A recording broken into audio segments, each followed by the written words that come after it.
Buddy, today we're going to talk about sociopaths. And now, diagnostically speaking, a sociopath is someone with antisocial personality disorder. But when it comes to a clinician's standpoint or professional standpoint, I can't actually give someone the diagnosis of psychopath or sociopath or just darn crazy, because that's not how it works, right? I honestly think that we just call people sociopaths or psychopaths because it sounds more ominous than antisocial personality disorder. Today, just know that they're interchangeable. Because just like a lot of the other things I talk about, people throw terms around without actually knowing what they mean. Now, everyone who hears about sociopaths wants to know if they are aware of their diagnosis. Personality disorders are something that is pervasive. It invades all sorts of parts of our lives, and it's something that we really have to work on in order to manage it or overcome it. We would at least like them to be aware that they're bad, right? Like just knowing that at least they know that they're a bad person. Because as I've talked about before, just having the insight into the way that our mind works is the first step and the most important step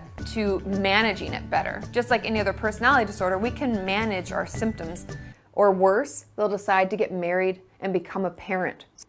Pretty bad, right? So it's something that we definitely need to recognize, especially as a clinician. The sooner I can recognize that someone's struggling with this, the better outcome there can be. And I know even going through all the information makes you think that these people are going to be extremely dangerous and terrible. So just because someone has this diagnosis doesn't make them dangerous. Sociopaths are out in the world, roaming about, not locked away in prison.